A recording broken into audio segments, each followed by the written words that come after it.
And joining me now is Democratic Governor Phil Murphy of New Jersey. Governor Murphy, welcome back to the Meet the Press. I see you are at the Jersey Shore, and the beaches behind you look empty, but there are people going to the beaches, and many of them are not wearing masks.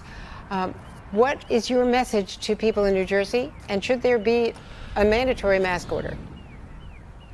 Good morning, Andrea, and indeed we're on the gem of the Jersey Shore here. Most of the beaches are quite crowded. Yes, the answer is unequivocally wear a mask. The virus outside is a lot less lethal than it is inside, but when in doubt, when you're going out, put on a mask. Well, the president downplayed the pandemic in his speeches this weekend, and in fact said that 99% of the cases shows no harm. What is your response to the president's messaging? Listen, this thing is lethal. New Jersey's paid an enormous price. We've lost over 13,000 confirmed fatalities from COVID-19. We're starting to see small spikes in reinfection from folks coming back from places like Myrtle Beach and as well as in Florida, other hot spots. To me, it says we need a national strategy. We're only as strong as our weakest link right now. As you mentioned in the outset of the program, I said we went through hell. We cannot afford to go through hell again. We need a national strategy, I think, right now, and masking has got to be at the core of that. And you and your neighboring states, the Governor Cuomo, notably in New York, the governor of Connecticut, having quarantines against people coming in from hotspots. How do you enforce that?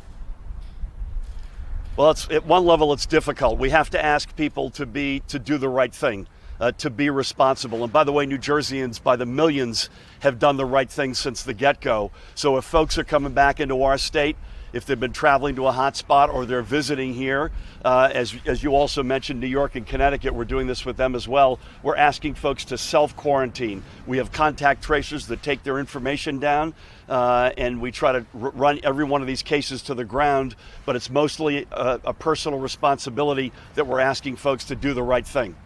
Have your contact tracers come up with any evidence so far? Well, I mentioned there was a wedding in Myrtle Beach, and we absolutely have evidence of folks who were at that wedding who came back up to New Jersey, folks who were visiting there, and we've got other cases that we're running down. That's the one that's most recent and most prevalent. But do you think that there should be a national mask requirement? I do, Andrea. It's become almost not even debatable. Certainly when you're going out, and absolutely indoors. As I mentioned, this virus is a lot more lethal inside than outside. But if you're leaving your house, put on a mask. I think it ought to be a national requirement.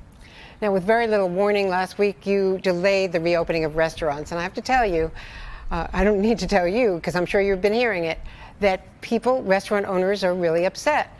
Amy Russo, a restaurant owner, told the New York Times, she's in Asbury Park, not that far from you, that it's appalling. Yep. Especially now we've done the buying, we do Sunday for Monday deliveries, we've got the food in, it's insane. They're taking a huge hit having bought all of that food, the cleaning supplies. What do you tell those people? Listen, we have nothing but sympathy for them, believe me, and it's why we need direct federal cash assistance to states so that we can help those restaurants and small businesses out. But the choice is either we open inside or based on the data that we saw, and as I said, the lethality of this virus inside, or we lose people, we literally lose lives. When you combine indoors, lack of ventilation, sedentary, close proximity, and by definition, you have to take your mask off to eat, those are bad facts, and we're just not there yet. We'll get there, I hope, but we're not ready for it. And are you concerned that after this holiday weekend, you're going to see a spike in New Jersey the way we've seen spikes elsewhere after the Memorial Day holiday? Yeah, Andrea, we're already seeing a little of that. It's less because of folks being on the beach and looking at fireworks. We've begun to open up the state slowly but surely. We knew there was some risk associated with that. So it's partly that. It's partly this coming back to New Jersey from hotspots. So yeah, we're not out of the woods yet, without any question. Well, seeing you down there in the Jersey Shore makes us all want to get out there as well, but not to be this year for us. Thank you very much, though. Thank you for interrupting your holiday. Thank you, Andrea. Safe holiday to you.